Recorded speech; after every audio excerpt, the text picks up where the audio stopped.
February 17th, 1942, Imperial General Headquarters, Tokyo.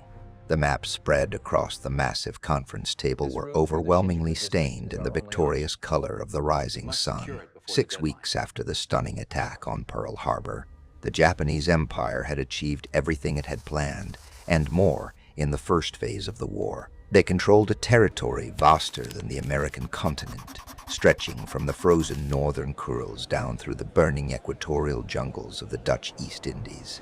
Singapore had fallen. The Philippines were crumbling. Java was next. The mood was intoxicating, thick with a self-assurance that bordered on arrogance. In Tokyo, politicians and military strategists alike believed that they had fundamentally altered the global balance of power. The myth of Western invincibility, particularly the supposed strength of the British Empire, had been shattered by the speed of the advance. They had amassed resources, oil, rubber, tin sufficient to sustain a protracted war, and they had established a colossal defensive perimeter designed to bleed America dry should she choose to launch a counteroffensive. This was the high tide of the empire. The war, the High Command reasoned, was essentially won. The United States, severely wounded, demoralized and distracted by Hitler in Europe, would soon seek a negotiated peace, allowing Japan to keep the spoils. But the most critical piece of the puzzle remained maddeningly elusive. Admiral Yamamoto Isoroku, commander-in-chief of the combined fleet, understood better than his peers in Tokyo that Japan had only won a temporary reprieve, not the war itself. He famously calculated that Japan could run wild for 6 months before the American industrial machine, once awakened, would generate an unstoppable flow of ships, planes, and trained manpower. He had desperately needed to destroy the American carrier fleet at Pearl Harbor. He had failed. The 3 United States aircraft carriers, the Enterprise, the Lexington, and the Saratoga, had been absent that fateful morning, and their survival meant the U.S. Pacific Fleet, though hobbled, retained its offensive punch. Yamamoto knew that unless those carriers were eliminated immediately, they represented a dagger aimed directly at the heart of the newly conquered empire.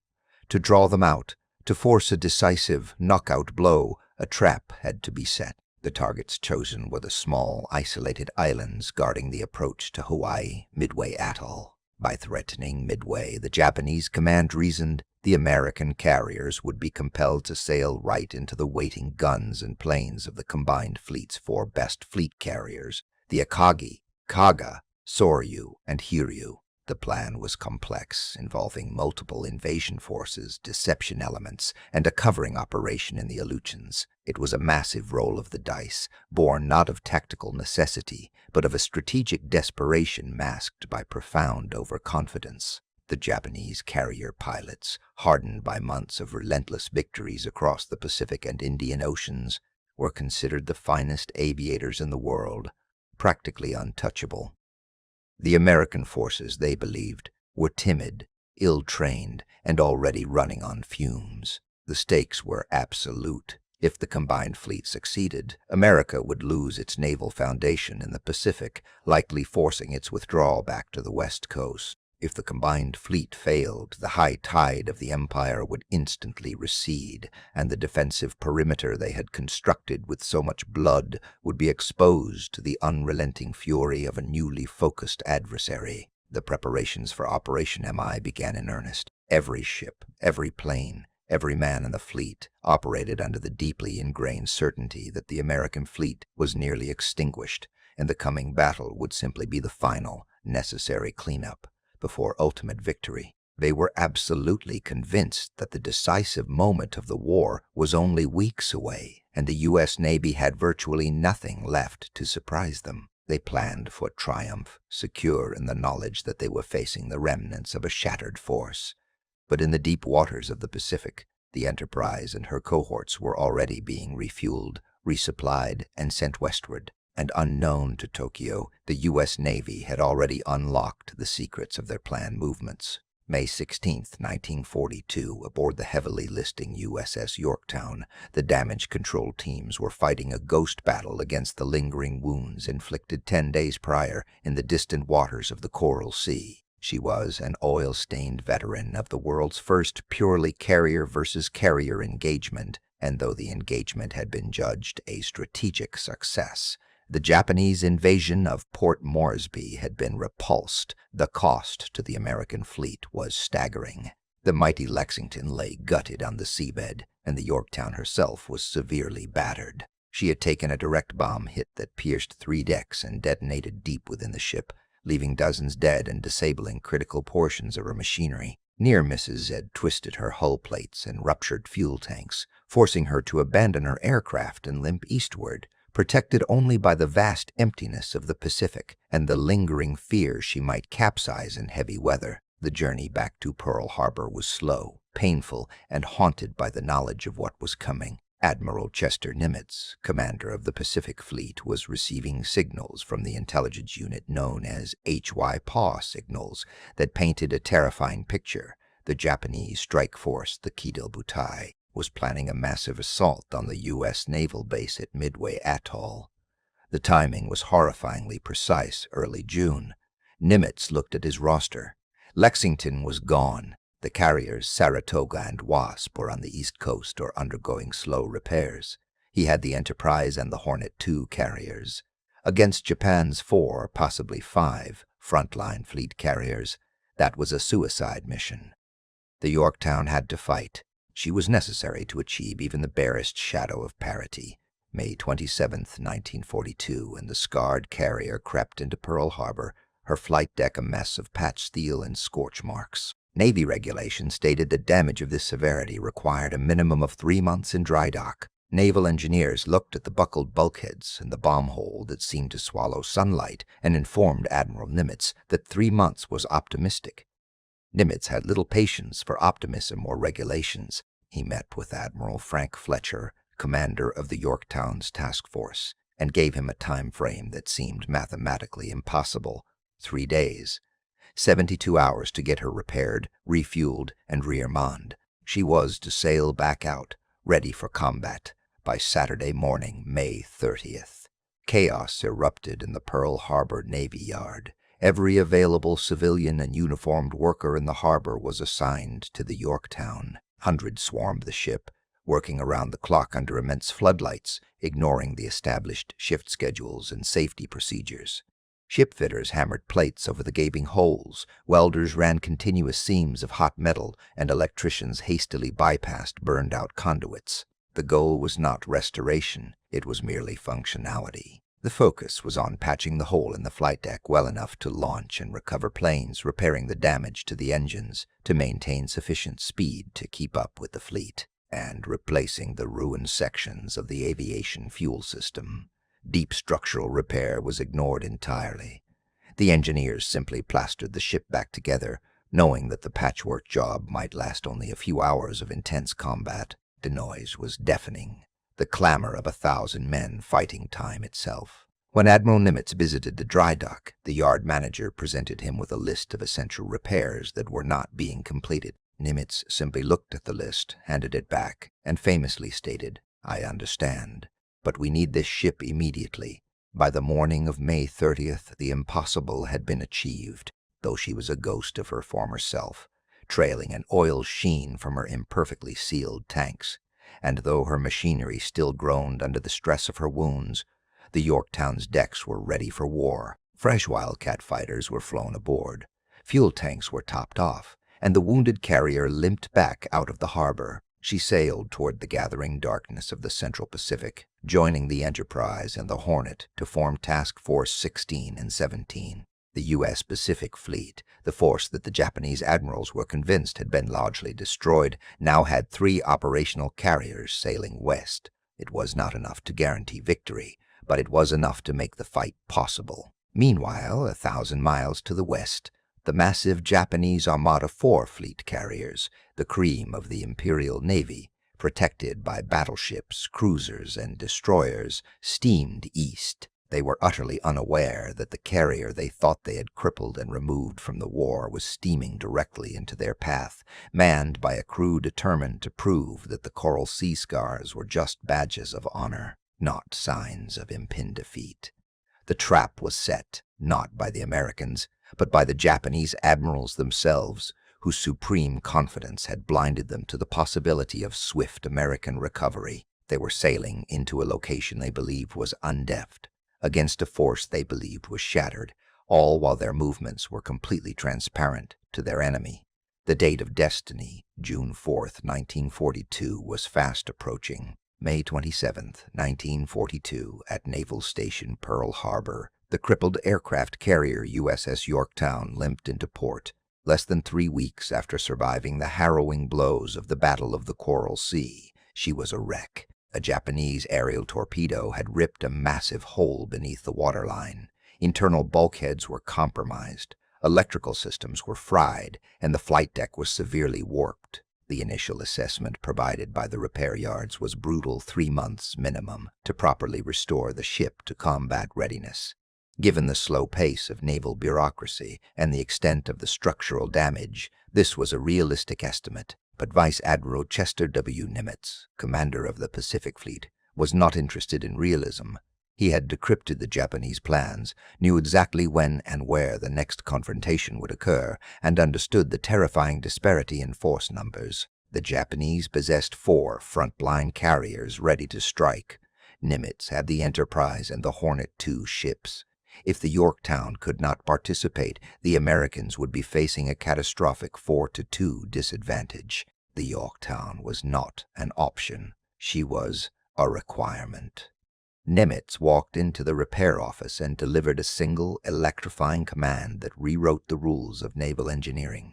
Get her ready in 72 hours. When his engineers gaped, pointing out the extensive hull damage, Nimitz cut the estimate again. They had 48 hours. The impossible deadline was set, not for a repair, but for a patch job, massive and dangerous enough to survive one final battle. The massive dry dock number 1 became a hive of frantic round-the-clock activity. Over 1,400 men, ship fitters, welders, plumbers, and electricians swarmed the carrier, often working elbow to elbow in the suffocating heat of the hull. Standard operating procedure was tossed aside. They weren't replacing damaged beams. They were welding steel plates directly over them. They weren't rerouting electrical wiring cleanly. They were stringing temporary power cables across compartments like spaghetti. When a section of the massive flight deck proved too warped to replace in time, they welded thick steel patches directly onto the surface, praying they would hold under the stress of landing aircraft. The logistical nightmare was compounded by the simultaneous need to replace the entire air wing. Many pilots and planes were lost at Coral Sea, and a new untested squadron of aviators was hustled onto the deck, trying to familiarize themselves with the carrier and her specific handling quirks. Even as sparks rained down from the welders above, as the hours dwindled, critical equipment that usually took weeks to calibrate, like the radar systems and fire control computers, were signed off on by exhausted technicians who merely certified they were good enough. Nimitz himself stood watch, occasionally receiving updates, knowing that the structural integrity of the ship was being dangerously compromised for the sake of speed. He was sending the Yorktown back into battle knowing she was profoundly vulnerable, but he accepted the gamble. Time was the only currency that mattered, and for every hour they delayed, the Japanese fleet steamed closer to their target. 48 hours and 50 minutes after she entered the dry dock, the USS Yorktown, battered, scarred, and barely held together by emergency patches, pulled out into the channel. Much of her hull damage remained. Her internal stability was questionable, and temporary electrical conduits crisscrossed every available space. But she was steaming, and her flight deck was operational. The impossible had been achieved. She was given a minimal escort, topped off with fuel, and ordered to proceed at flank speed towards the designated rendezvous point north of Midway Atoll. Admiral Nagumo's powerful strike force, meanwhile, sailed serenely eastward, their crews confident that their previous strike had left the American fleet crippled and unable to challenge them. They knew the Americans possessed the Enterprise and the Hornet, of course, but their intelligence estimates placed the third carrier, the Yorktown, thousands of miles away, undergoing months of intensive repair in California. They were sailing into a trap predicated on a 2-2 carrier matchup. They were about to encounter 3. The American plan was deceptively simple, leveraging intelligence into deadly surprise. Nimitz did not intend to defend Midway Atoll directly. He intended to use the island as bait.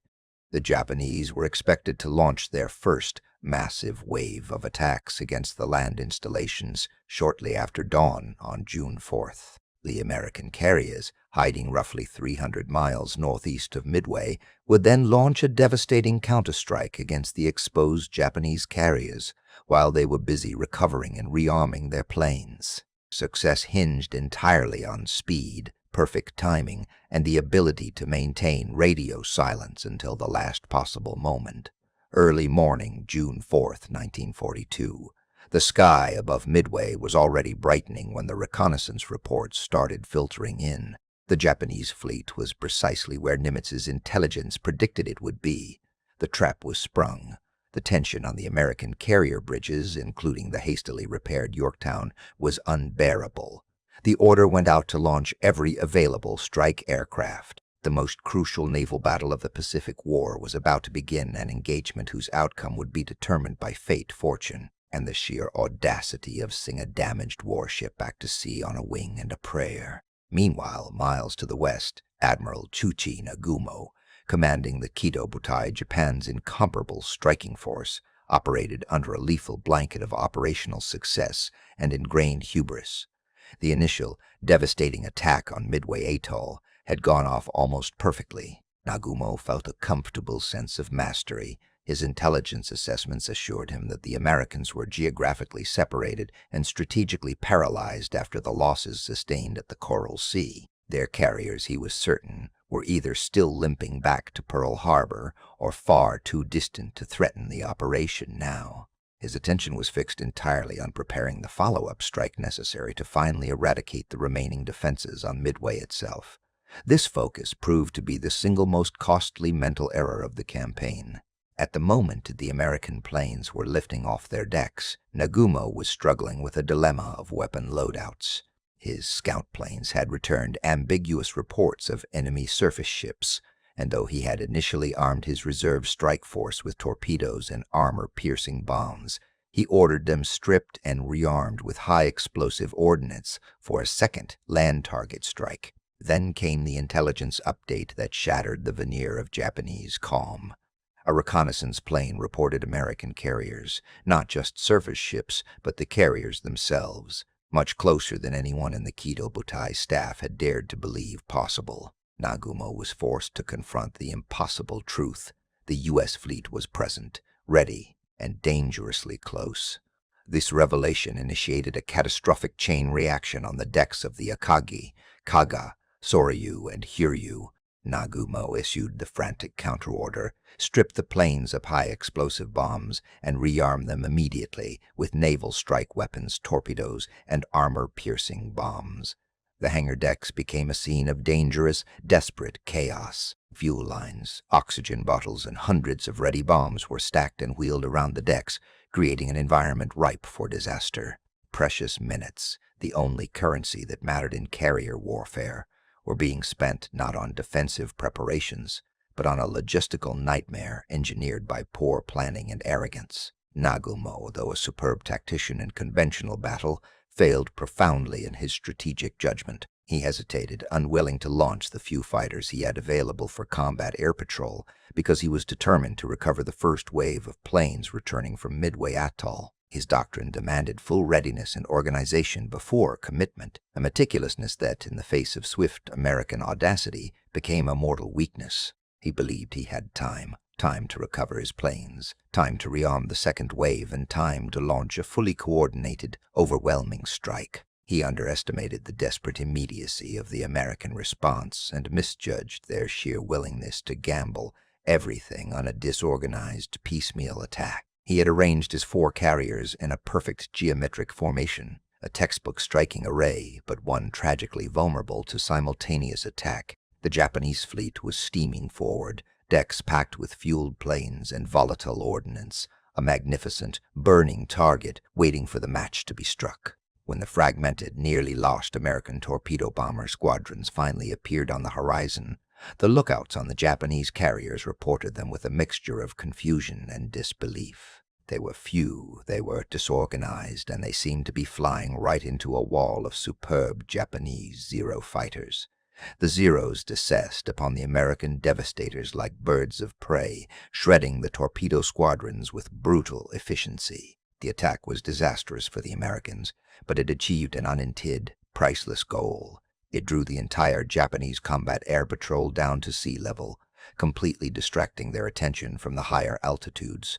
The Decisives were celebrating the easy slaughter of the enemy torpedo bombers, unaware that directly above the melee, the high-altitude dive bomber squadrons from the Enterprise and the Yorktown, unnoticed and unopposed, were beginning their final lethal dive. Nagumo's confidence that the U.S. fleet had vanished had not only been misplaced, it had set the stage for total ruin. He was about to receive the shock of his life, a blow that would instantaneously dismantle the Japanese dream of Pacific dominion.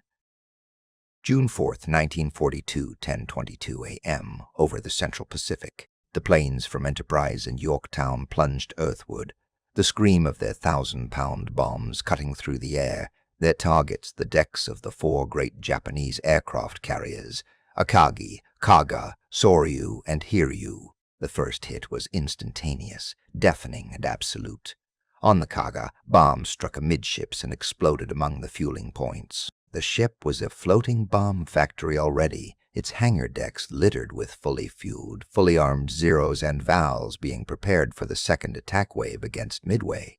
The explosions triggered catastrophic secondary detonations. A massive firestorm erupted, tearing the ship apart from the inside. Within minutes, the Kaga was burning violently, its command structure instantly vaporized. Aboard the flagship Akagi, Admiral Nagumo stood on the bridge watching the disaster unfold. He had mere seconds to process the impossible sight before the bombs found his own ship.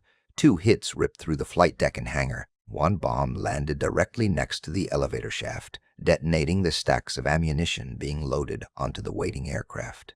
The blast turned the Akagi's lower decks into an inferno that quickly became uncontrollable. Nagumo, stunned and barely surviving the explosion, had to be forced off his command vessel as it became clear the ship was doomed. The Soryu suffered a similar rapid fate, taking 3 direct hits that turned the highly volatile hangar deck into a blistering furnace. The entire surprise attack had lasted less than 6 minutes, yet the Imperial Japanese Navy had lost 3 of its finest carriers. The heart of the Kido Butai crippled, burning and utterly beyond saving.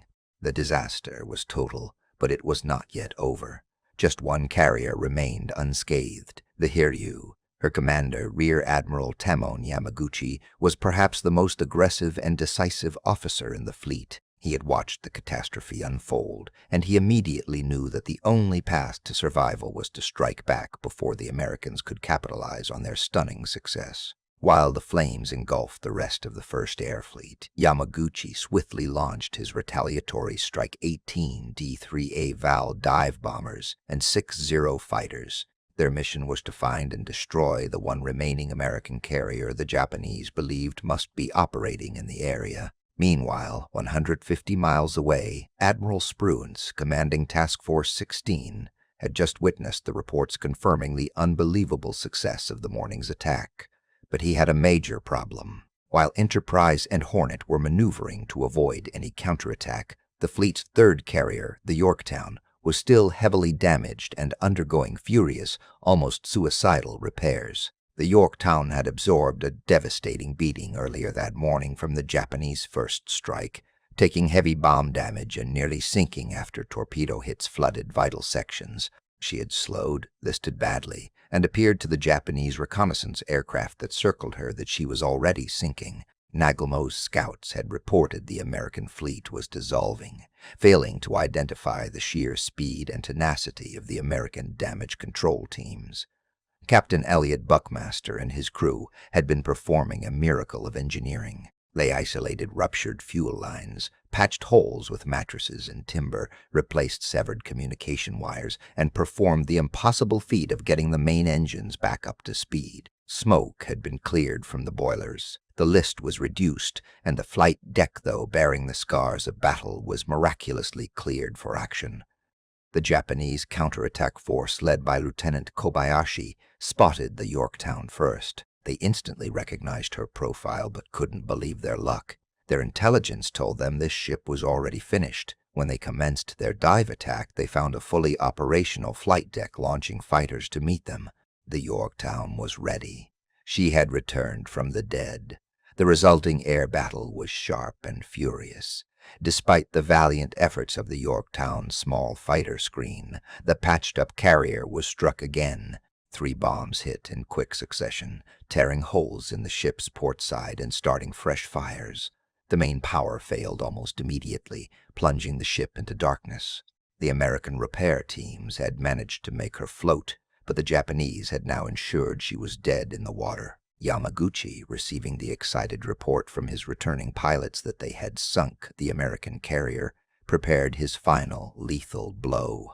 He launched a second wave of 10 torpedo bombers, confident that this attack would erase any memory of the morning's disaster. What Yamaguchi did not know was that the Yorktown, barely able to fly her flag, had played the most vital role possible. She had absorbed both of his planned counterattacks. The Japanese pilots reported they had struck a carrier and sunk it, failing to grasp that they had hit the same battered single target twice.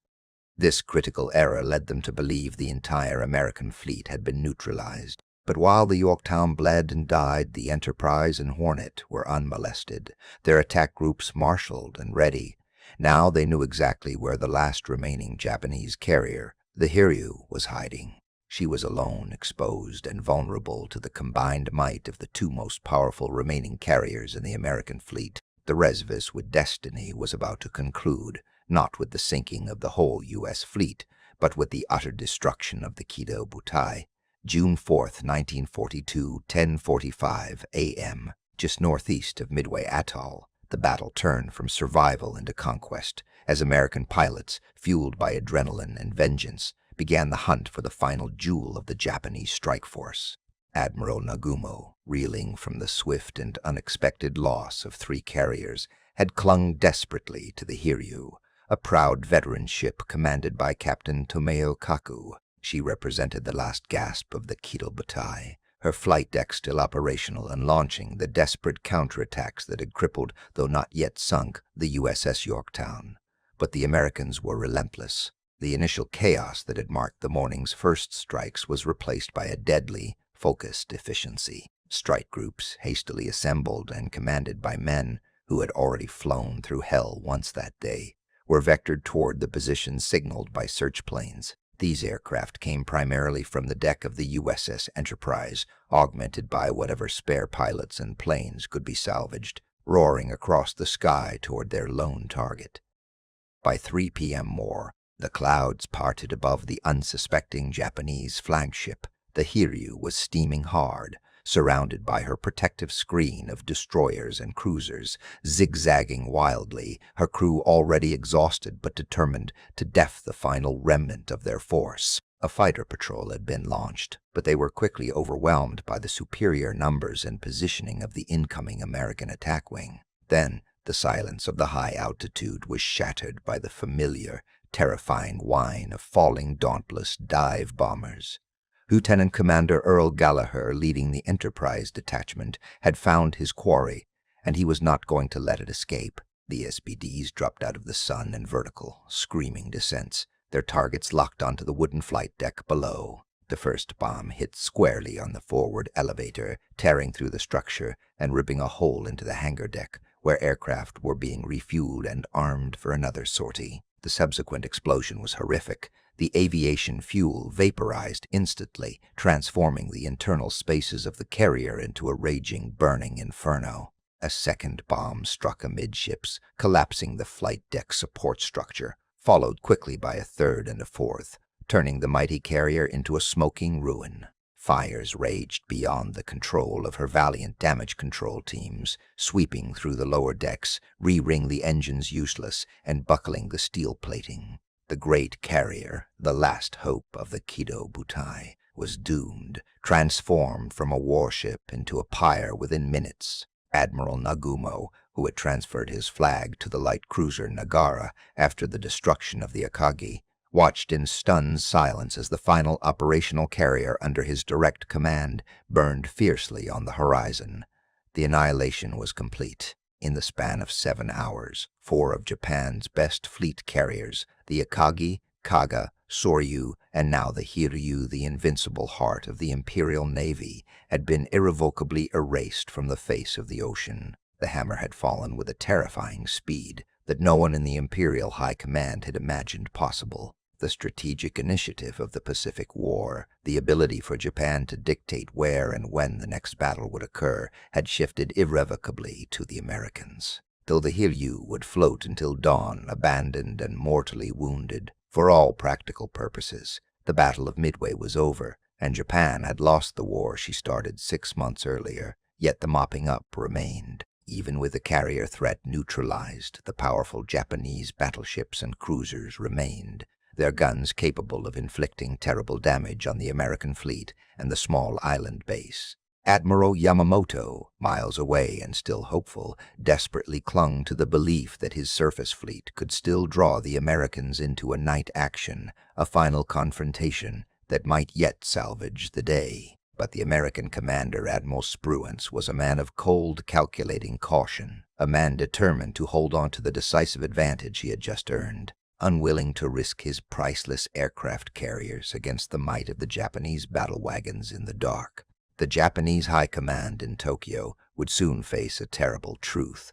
The glorious operation that was meant to crush America's will had become the single greatest disaster in the history of the Imperial Navy. But the lie had to be maintained, the truth concealed from the Japanese public, who had only been fed tales of less victory and naval supremacy. The narrative of the invincible Kido Butai would persist, even as the burned and broken hulks sank into the silent depths of the Pacific. June 4th, 1942, 11:58 a.m., roughly 150 miles northeast of Midway Atoll. Even as the Kido Butai's 4 colossal carriers plunged toward the Pacific seabed, the men of the Imperial Navy refused to accept total defeat. Admiral Nagumo, now operating from the light cruiser Nagara, scraped together a retaliatory force. His last remaining carrier, the Hiryu, launched what she could muster, 18 Val dive bombers escorted by 0 fighters. This desperate counterattack was aimed squarely at the American carrier that had been spotted launching the devastating first strike, the USS Yorktown. The pilots were exhausted, enraged, and focused on retribution. They saw a target saturated with planes and fuel, a perfect opportunity to level the score. Aboard the Yorktown, Captain Elliot Buckmaster was acutely aware that payback was coming. His ship had taken the brunt of the initial Japanese attention, misidentified early that morning as one of the larger American carriers. Thanks to a highly efficient combat air patrol directed by Lieutenant Commander John S. Down, the ship was prepared. The American fighters ripped into the incoming Japanese formation. 7 Val bombers were shot down before they could reach their target, but the others pressed through the defensive screen, plummeting toward the enormous flak top. The first bomb struck just aft of the forward elevator, ripping a hole 8 feet wide in the flight deck, punching through 3 lower decks, and detonating in the hangar bay. Aviation fuel immediately ignited, sending a mushroom cloud of thick black smoke hundreds of feet into the air. The second hit came seconds later, striking near the center elevator. It severed a crucial steam line that fed the boilers, instantly choking the engines. The tremendous force of the blast temporarily stalled the ship's electrical systems, plunging much of the interior into darkness and halting all damage control operations for critical moments. A third bomb blast destroyed 2 anti-aircraft guns and killed the entire crew manning them. The Yorktown shuddered violently, listing slightly to port. She was dead in the water, spewing smoke, seemingly crippled beyond repair. The Japanese pilots, exhilarated by the sight of the blazing carrier, radioed back their triumphant reports. They had struck a massive American carrier, seen it engulfed in flames, and confirmed massive damage. Minutes later, as the ship drifted engulfed in oily smoke, further reports declared the carrier was definitely sinking. This news was exactly what Admiral Yamamoto needed. His grand strategic maneuver had failed, his invasion fleet was unsupported, and his 4 primary carriers were gone. But the enemy had paid a price. The Yorktown was sunk. The lie began immediately. Yamamoto informed the rest of the Imperial Navy Command that 2 American carriers had been sunk in the opening salvos, conveniently inflating the reality of the enemy's loss while masking his own. But Captain Buckmaster and his damage control teams were not receiving the memo about their impending demise. Though the ship was a wreck internally, the crew fought with superhuman effort. They sealed off ruptured sections, used emergency generators to restore auxiliary power, and dumped aviation fuel overboard to starve the hangar deck fires. Working under blistering heat and choking smoke, they managed to bypass the severed steam line. The impossible happened. Just 60 minutes after the attack had concluded, the USS Yorktown began to move. Slowly at first, then gaining speed, the heavily damaged carrier was once again making headway through the water. She was bruised, scarred, and operating on sheer willpower, but she was not sunk. She was not even out of the fight. Unaware of the miracle unfolding beneath the smoke, Nagumo's command, relying entirely on the pilot's optimistic assessment, prepared for the final strike. The Hiryu launched her full complement of 10 torpedo bombers, escorted by 6 Zeros, confident that they were heading to finish off the single remaining, badly wounded American carrier reported to be limping away from the area. The target, however, was about to prove that the reports of her sinking were, as yet, greatly exaggerated. June 4th, 1942, shortly after noon near Midway Atoll, the torpedo planes from the Hiryu descended, anticipating the sight of a vessel listing heavily, her decks burning, her defenses negligible. They expected a corpse ship, barely able to raise steam, certainly unable to coordinate a coherent defense. What they found instead was a miracle of American resilience. The target, the USS Yorktown, was certainly damaged. She bore the scars of the previous dive bomber attack, but she was not dead. Her flag still snapped defiantly in the wind, and as the Japanese strike group closed, the sky around the ship erupted in a dense, furious blizzard of anti-aircraft fire. Damage control teams had performed superhuman work, patching up the worst fuel fires and, more importantly, bringing the vital guns back into action. Even more shocking to the incoming Japanese pilots was the response from above. This supposedly crippled solitary carrier was defended by a fierce, coordinated squadron of F-4F Wildcats. These were not stragglers, they were organized deferrs, fueled, armed, and piloted by men intent on paying back the morning's slaughter. The torpedo attack pressed home, costing the Hiryu pilots dearly. They sliced through the flak, shearing the punishing gauntlet, and succeeded in planting 2 torpedoes firmly into the port side of the carrier. But the cost was immense. 7 of the 10 Kates were destroyed. When the survivors limped back to the Hiryu, reporting the hits and the intense opposition, Admiral Taemon Yamaguchi listened with an icy silence that was far more terrifying than any outburst. The initial euphoria that had washed over the bridge upon confirming 2 fresh hits on the enemy carrier instantly evaporated. The nature of the defense, the density of the anti-aircraft fire, the sheer number of defending fighters at all screamed the same terrible conclusion. This was not a limping, dying ship. This was a ship that had been successfully resurrected in the space of 90 minutes, ready not just to survive, but to fight again. Yamaguchi, the most brilliant carrier tactician in the fleet, mentally cross-referenced the reports. The initial reports of the first American carrier, the one they had believed they finished off hours ago, must have been entirely misleading.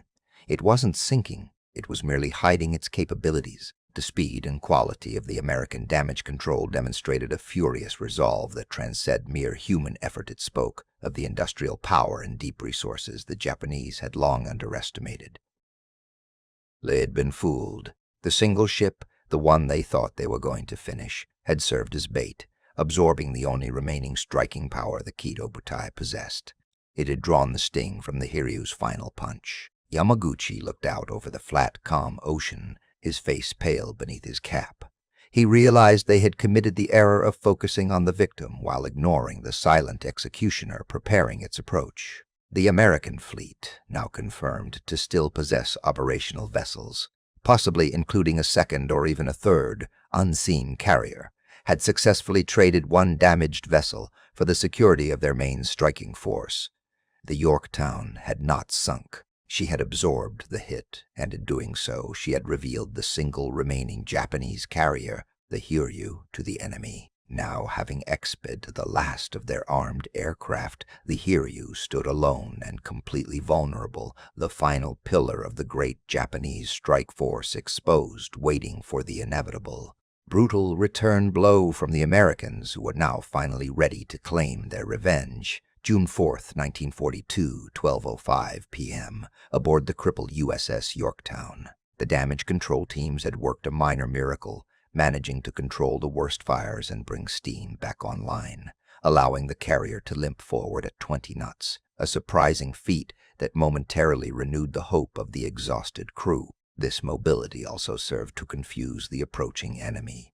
Suddenly, the radar screen flared with incoming contacts, 10 Japanese torpedo bombers, the second desperate wave launched by the lone surviving Japanese carrier, Hiryu. The Japanese commanders were convinced they were attacking a fresh carrier, potentially Enterprise or Hornet, believing the Yorktown they had bombed earlier was already beneath the waves. They did not realize they were about to speed their final ammunition on a ghost. Commander Kakuichi Takahashi, leading this second strike group, surveyed the damage and smoke rising from the American flat top.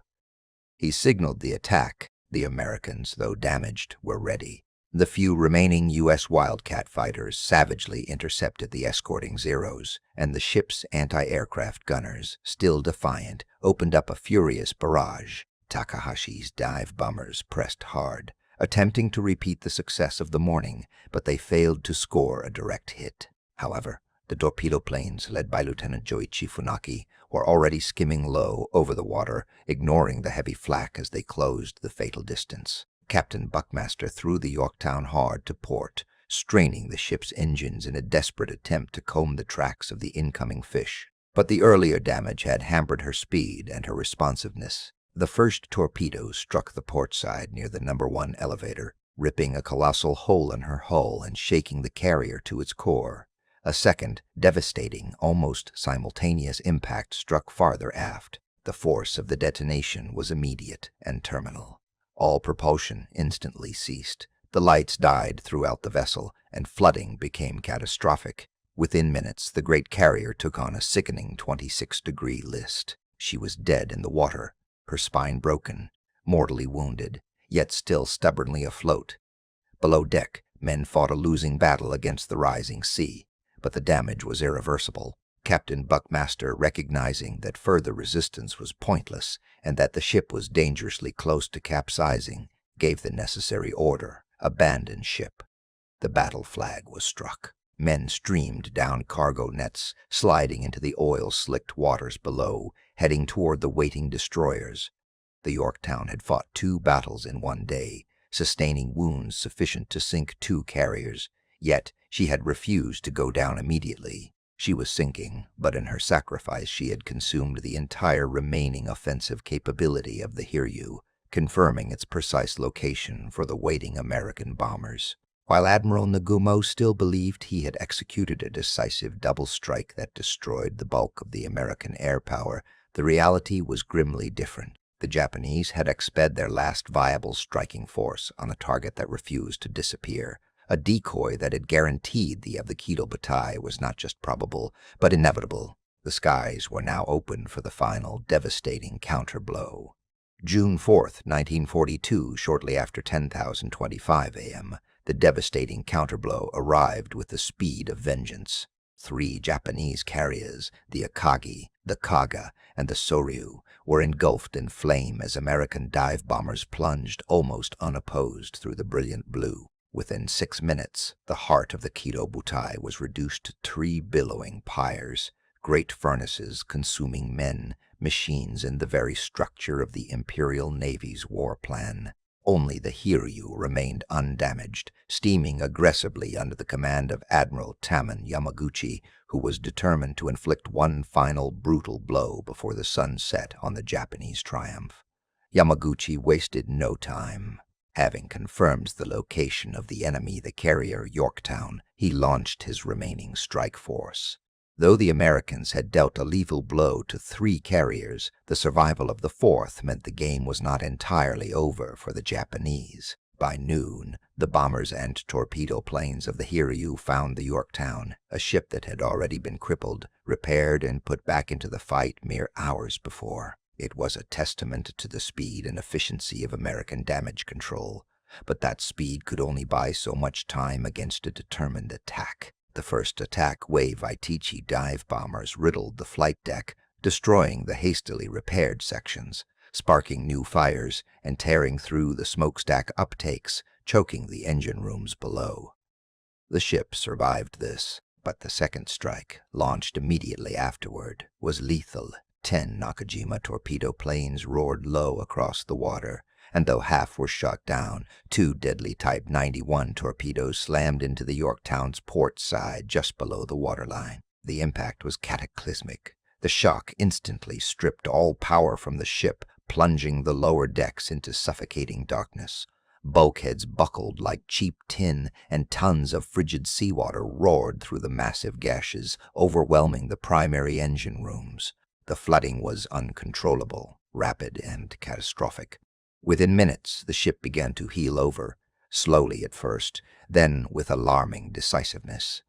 On the decks below the waterline, damage control parties began a desperate, doomed fight against the sea. They wrestled with jammed watertight doors, struggling to dog them shut against the immense pressure of the incoming tide. Men worked in pitch black, often up to their chest in oily water, trying to jury-rig submersible pumps, knowing that if they failed, the ship would capsize, trapping them permanently beneath the surface. The air grew thick with the smell of ruptured fuel lines and steam, and the noise of rushing water deafened those nearest the breach.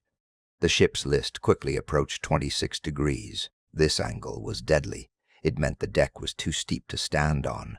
Equipment was tearing free of its moorings, and the center of gravity was irretrievably shifting. Captain Elliot Buckmaster and his senior officers realized the fight against the flooding was lost. They had sealed every compartment they could, fought the fires until they ran out of water pressure, and flooded certain starboard compartments in a futile attempt at counterbalancing the severe port list.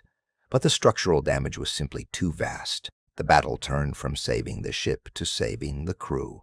The critical decision was made: abandon ship before the great carrier rolled over completely. Life rafts and vests were deployed onto the steep deck as the surviving crewmen slid down ropes and nets into the churning Pacific. They evacuated their wounded, moving them carefully over the severely tilted deck, leaving behind a waterlogged giant that refused, even in defeat, to immediately sink. The Yorktown now sat, motionless and listing, a monument to the violence she had absorbed. But even as the crew pulled away, the ship presented a peculiar image of stubborn survival. She was dead in the water, a wreck, certainly, yet she was still afloat. Her flag still flew proudly from the mast. The hope, slim and almost impossible, was that she might still be saved. This possibility, this mere shadow of a chance, was enough to justify the greatest salvage attempt of the battle. June 6, 1942, southwest of Midway Atoll. The sun rose on a desperate, calculated gamble. The salvage crews, led by the destroyer USS Vireo and shielded by other destroyers, worked tirelessly against the water, threatening to swallow the aircraft carrier. The plan was methodical: pump out the flooded compartments, restore stability, and tow the prize back towards Pearl Harbor. Destroyer escort USS Hammond nestled against the carrier's hull, providing power and mooring lines, acting as both helper and shield. It was a picture of determined American defiance, a carrier refusing to die and the fleet refusing to let it go. But the Japanese Admiralty knew that an opportunity, however slim, had been missed, and they were determined to correct it. The same morning, stalking silently beneath the churning Pacific swells, was the Japanese submarine I-168, commanded by Lieutenant Commander Yahachi Tanabe. Tanabe had endured a brutal surface bombardment near Midway, damaging his boat, but he had persevered. He was under orders to locate the crippled American carrier and finish the job his surface aircraft had begun. For hours, the submarine remained undetected, slipping through the protective destroyer screen. The American ships were focused on salvage operations and anti-aircraft vigilance, having relaxed their anti-submarine patrol patterns in the immediate aftermath of the air battle. The sea was calm, the visibility poor, and the slow speed of the salvage group made them perfect, stationary targets. At approximately 1:30 p.m., Tanabe brought the I-168 to periscope depth. He was perfectly positioned, lying within striking distance, seeing clearly the vast, listing silhouette of the carrier Yorktown and the smaller, vulnerable destroyer tied alongside it. Tanabe knew he had to be quick. Firing a full spread of torpedoes was too risky. The vibrations might alert the escorts. He opted for a precise 4-torpedo salvo aimed directly at the heart of the salvage operation. The first torpedo struck the Hammond amidships, breaking the destroyer's back instantly. The ship, designed to be fast and lethal, was not designed to withstand such a blow. She snapped in half. The resulting explosion sent shrapnel and debris high into the air. The Hammond sank in less than 4 minutes, taking 80 of her crew with her, many of whom were attempting to assist the Yorktown when the attack began. Before the American sailors could process the catastrophic loss of the destroyer, the second and third torpedoes slammed into the Yorktown's starboard side, directly into the engine rooms and fuel tanks. These strikes ripped open the hull below the waterline in critical areas the salvage crews had not yet reached, extinguishing any hope of saving the giant ship. Fuel oils sprayed across the water, and the tremendous concussion shook the carrier from bow to stern. The final torpedo of the salvo, having run erratically, missed the carrier but served only to confirm to the American captains that the enemy was a submarine, not a rogue mine. The remaining destroyers immediately began desperate maneuvers, dropping depth charges to hunt the elusive attacker, forcing Tanabe to dive deep and flee the area. Severely damaged by the counterattack, but having achieved his mission. On the surface, there was inevitable. The massive damage inflicted by the I-168 overwhelmed the Yorktown. She took on a heavy list to port, settling deeper and deeper into the water as darkness approached. All salvage efforts ceased, and the remaining crew evacuated the dying vessel, the pride of the Pacific Fleet, which had fought at Coral Sea and performed miracles at Midway, was finally listing beyond recovery. For 12 agonizing hours, the great carrier remained stubbornly afloat, her final defiant act. But at 4:55 a.m. on the morning of June 7, 1942, the USS Yorktown rolled onto her side, inverted, and finally slipped below the waves, stern first, taking with her the last tangible remnant of the Battle of Midway's main combat phase. The Japanese had lost 4 carriers, but the Americans had now lost 2 of their own, cementing the brutal price paid for victory in the crucial heart of the Pacific. June 7, 1942, 5:00 n. In the vast empty expanse of the Central Pacific, the air hung heavy with the smell of oil and defeated steel. The last great ship of the battle had gone, and with her the valiant destroyer Hammond, lost to the same desperate Japanese submarine that had finally sealed the carrier's fate. American rescue ships circled slowly, picking up the oil-soaked survivors who now faced a terrible reality.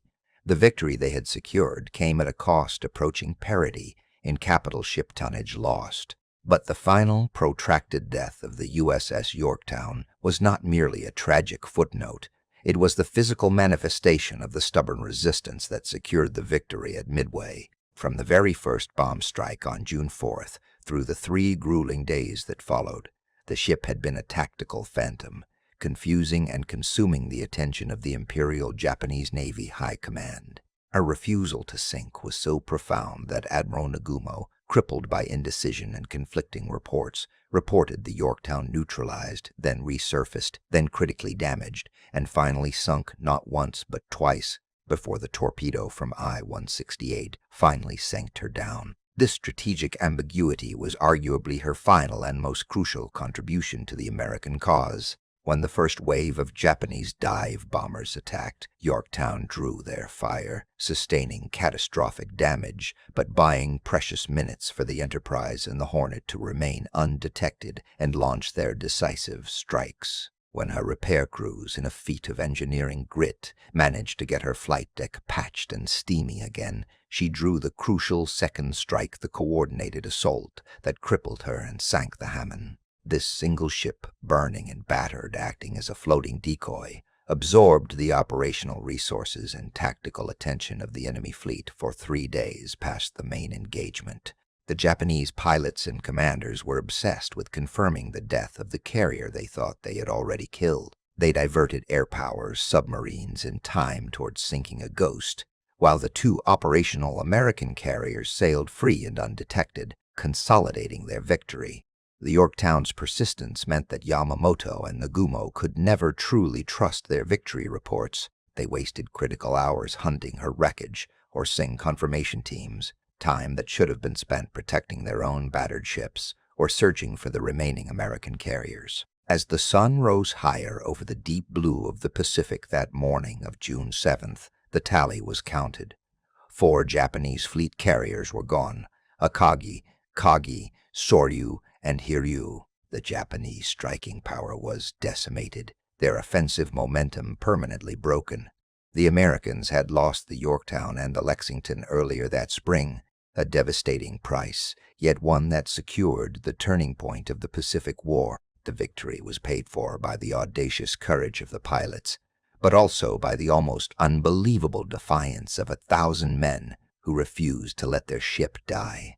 The Yorktown, refusing to yield to the relentless ocean or the relentless enemy, had bought the necessary time, drawn the crucial fire, and confused the command structure just long enough for the United States to secure the greatest naval victory in its history, a sacrifice remembered forever in the empty waters where she finally slipped below.